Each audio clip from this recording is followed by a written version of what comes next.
ଦର୍ଶକ ବନ୍ଧୁ ମନେ ରଖନ୍ତୁ, 1 ନମ୍ବର, ମନ୍ଦିରରୁ ଠାକୁର ଦର୍ଶନ କରି ଫେରିବା ସମୟରେ କେବେ ବି ଘଣ୍ଟି ବଜେଇବେ ନାହିଁ। ଏହା ଅଶୁଭ ହୋଇଥାଏ ଏବଂ ଆରତି ନେବା ସମୟରେ କେବେ ବି ଗୋଟିଏ ହାତରେ ଆରତି ନେବା ଅନୁଚିତ। 2 ନମ୍ବର, ସ୍ତ୍ରୀ ଲୋକମାନେ କେବେ ବି ଦଣ୍ଡବତ ପ୍ରଣାମ କରିବା ଉଚିତ ନୁହେଁ। ଏହା ଅଶୁଭ ହୋଇଥାଏ ଏବଂ ଗର୍ଭବତୀ ମହିଳାମାନେ ଶିବଲିଙ୍ଗ ସ୍ପର୍ଶ କରିବା ଉଚିତ ନୁହେଁ। ମନେ ରଖିବେ। 3 ନମ୍ବର, ମନ୍ଦିରରେ ଦୀପ ଜଳାଇବା ସମୟରେ କେବେ ବି ଅନ୍ୟର ଦୀପରେ ନିଜ ଦୀପ ଲଗାଇବା ଉଚିତ ନୁହେଁ। ଏହା ଅଶୁଭ ଏବଂ ଅମଙ୍ଗଳ ହୋଇଥାଏ। 4 ନମ୍ବର, ମହିଳାମାନେ କେବେ ବି ହନୁମାନଙ୍କୁ ଏବଂ ଶନିଦେବଙ୍କୁ ସ୍ପର୍ଶ କରିବା ଉଚିତ ନୁହେଁ ଏବଂ ମନ୍ଦିରରେ ମହିଳାମାନଙ୍କୁ କେବେ ବି ଭିଡ଼ରେ ଠେଲାପେଲା କରିବା ଉଚିତ ନୁହେଁ। 5 ନମ୍ବର, ପୁରୁଷ ହୁଅନ୍ତୁ କିମ୍ବା ମହିଳା ପୂଜା କରିବା ସମୟରେ ମୁଣ୍ଡକୁ ବସ୍ତ୍ର ଦ୍ୱାରା ଘୋଡ଼ାଇବା ଉଚିତ। ଏହା ଶୁଭ ହୋଇଥାଏ ଏବଂ ଚଞ୍ଚଳ ମନ ସ୍ଥିର ହେବା ସହିତ ଆଶୀର୍ବାଦ ପ୍ରାପ୍ତ ହୋଇଥାଏ। 6 ନମ୍ବର, ଗାଧୋଇ ସାରିବା ପରେ ବାଲ୍ଟିରେ କେବେ ବି ଗାଧୁଆ ପାଣି ଛାଡ଼ିକି ଆସିବା ଉଚିତ ନୁହେଁ। ଏହା ଅମଙ୍ଗଳକାରୀ ହେବା ସହିତ କାଙ୍ଗାଳ ହେବାର ସମ୍ଭାବନା ରହିଥାଏ। 7 ନମ୍ବର, ଗାଧୋଇ ସାରିବା ପରେ କେବେ ବି କପଡ଼ା ଧୋଇବା ଉଚିତ ନୁହେଁ। ଏହା ଅଶୁଭ ଏବଂ ଅମଙ୍ଗଳକାରୀ ହେବା ସହିତ ଦାରିଦ୍ରତା ଦେଖାଦେବାର ସମ୍ଭାବନା ରହିଥାଏ। 8 ନମ୍ବର, ଗାଧୋଇବା ପରେ ଓଦା କପଡ଼ା ଗାଧୁଆ ଘରେ ରଖିବା ଉଚିତ ନୁହେଁ। ଏହା ଅଶୁଭ ହୋଇଥାଏ ଏବଂ ଜୀବନରେ ସମ୍ମାନହାନି ହେବାର ସମ୍ଭାବନା ଦେଖା ଦେଇଥାଏ। 9 ନମ୍ବର, ଯଦି ଘରୁ କୌଣସି କାର୍ଯ୍ୟରେ ସମସ୍ତେ ପରିବାର ଯାଉଥାନ୍ତି, ତେବେ ଠାକୁର ଘର କେବେ ବି ତାଲା ପକାଇ ଯିବା ଉଚିତ ନୁହେଁ। ଏହା ବହୁତ ଅଶୁଭ ହୋଇଥାଏ। 10 ନମ୍ବର, ସ୍ତ୍ରୀ ଲୋକମାନେ ମନ୍ଦିରରେ କେବେ ବି ନଡ଼ିଆ ବାଡ଼େଇବେ ନାହିଁ। ଏହା ଅଶୁଭ ହୋଇଥାଏ ଏବଂ ଅଶୌଚ ମହିଳାମାନେ ମନ୍ଦିରରେ ପ୍ରବେଶ କରିବା ଅନୁଚିତ। 11 ନମ୍ବର, ସକାଳୁ ସୂର୍ଯ୍ୟୋଦୟ ପୂର୍ବରୁ ଉଠି ସୂର୍ଯ୍ୟଙ୍କୁ ଜଳଦାନ କରିବା ଦ୍ୱାରା ହୃଦୟ ରୋଗ, ଚକ୍ଷୁ ରୋଗ, ହାଡ଼ଜନିତ ସମସ୍ୟା ଏବଂ ପାଚନତନ୍ତ୍ର ସମସ୍ୟା ଦୂର ହୋଇଥାଏ।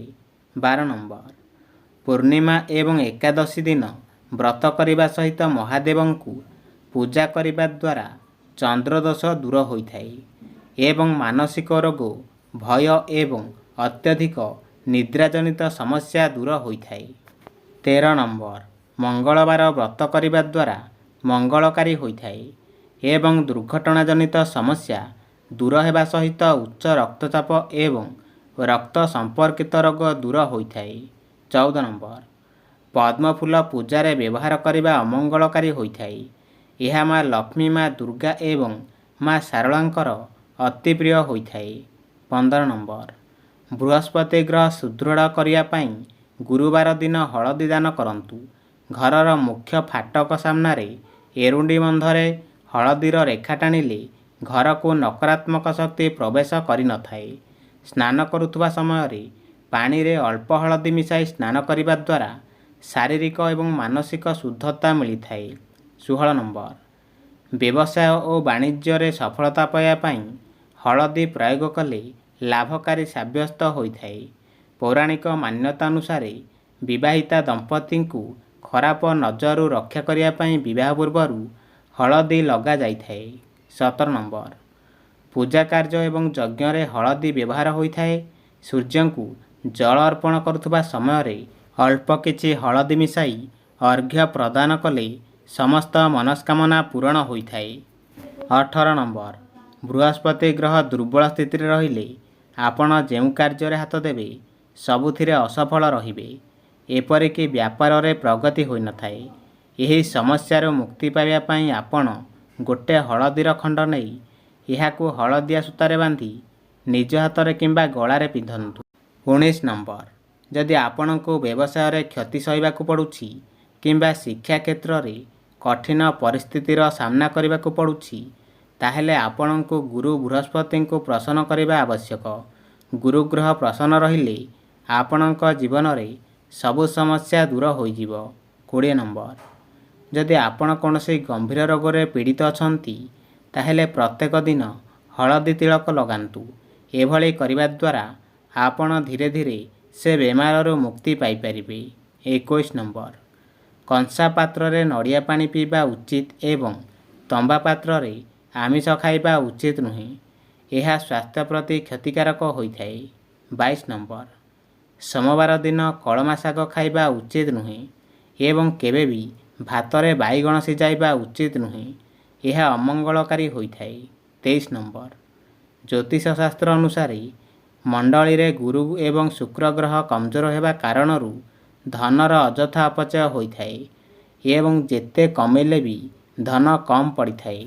24 ନମ୍ବର, ବିବାହିତା ମହିଳାମାନେ ଗାଧୋଇବାର ତୁରନ୍ତ ପରେ ସିନ୍ଦୁର ଲଗାଇବା ଉଚିତ ନୁହେଁ। ଏହା ଅଶୁଭ ହୋଇଥାଏ ଏବଂ ମନରେ ଖରାପ ଭାବନା ଆସିବା ସହିତ ଆର୍ଥିକ ସଙ୍କଟ ଦେଖା ଦେଇଥାଏ।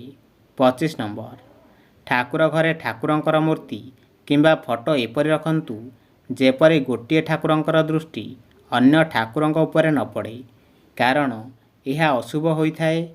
26 ନମ୍ବର, ଠାକୁର ଘରେ କେବେ ବି ଠାକୁରଙ୍କର ମୁହଁ ଘୋଡ଼େଇକି ରଖନ୍ତୁ ନାହିଁ ଏବଂ ଠାକୁରଙ୍କ ଆଡ଼କୁ କେବେ ବି ଗୋଡ଼ କରି ଶୋଇବା ଉଚିତ ନୁହେଁ।